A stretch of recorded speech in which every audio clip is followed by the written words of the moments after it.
कुलधरा, वो शापित गांव जो एक रात में शमशान बन गया। ये कहानी एकदम सच्ची घटना पर आधारित है। चाहे तो आप इस चीज को गूगल पे सर्च करके चेक कर सकते हो। आज जो मैं आप लोगों को कहानी सुनाने वाला हूं, इसे सुनकर आप सभी के रोंगटे खड़े हो जाएंगे। तो जल्दी से चाहो तो इस चैनल को सब्सक्राइब कर सकते हो। बिना किसी बात के कहानी को आगे बढ़ाते हैं। एक खुशहाल बस्ती का काला अंत राजस्थान के जैसलमेर में रेगिस्तान की बीचों बीच स्थित है। कुलधरा गांव करीब 200 साल पहले यहाँ पालीवाल ब्राह्मण रहा करते थे। यह गांव बहुत ही अमीर और विकसित था, लेकिन फिर इस गांव को एक ऐसी नजर लगी जिसने सब कुछ राख कर दिया। जैसलमेर के रियासतदार दीवान सलाम सिंह एक बेहद क्रूर और अय्याश आदमी था।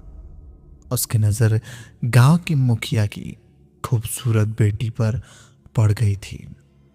उसने गांव वालों को अल्टीमेटम दिया था, या तो मुखिया की बेटी उसे सौंप दीजिए, वरना वो पूरे गांव को मिट्टी में मिला देगा और इतना टैक्स वसूलेगा कि लोग भूखे मर जाएंगे। गांव का स्वाभिमानी ब्राह्मणों ने अपनी बेटी की इज्जत बचाने के लिए गांव छोड़ने का फैसला कर लिया। लेकिन ये कोई मामूली पलायन नहीं था। उस एक काली रात में कुलधरा के साथ साथ आसपास के 84 गांव के लोग रातों रात अपना सारा सामान घर बार छोड़कर गायब हो गया।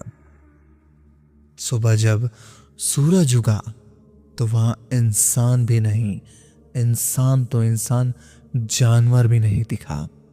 कोई नहीं जानता था हजारों की संख्या में वो लोग कहां चले गए। वो आज तक एक रहस्य है। जाते जाते उन ब्राह्मणों ने इस जगह को श्राप दिया था।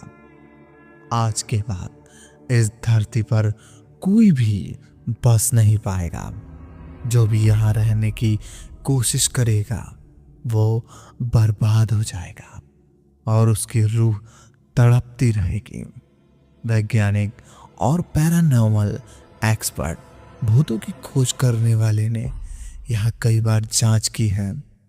उनके अनुसार रात के सन्नाटे में यहाँ औरतों की चूड़ियाँ और बच्चों की रोने की आवाज़ें आती हैं।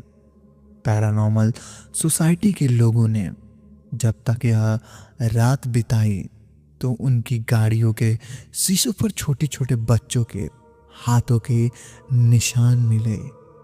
यहाँ के खंडहर में आज भी ऐसा लगता है कि कोई पीछे से आपको घूर रहा है या आपके कंधे पर हाथ रख रहा है। राजस्थान सरकार ने इस गांव के बाहर चेतावनी बोर्ड लगा रखा है कि सूरज ढलने के बाद यहाँ कोई नहीं रुकेगा। स्थानीय लोग कहते हैं कि जो भी रात में यहाँ रुकने की हिमाकत करता है या तो वो पागल हो जाता है या फिर कभी वापस नहीं आता है। अगर कभी आपको मौका मिले उस गांव में रात में रुकने का, तो क्या आप उस गांव में रुकना पसंद करेंगे? कमेंट करके बताइए।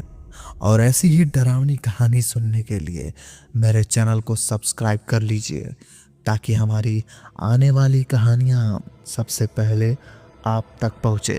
धन्यवाद।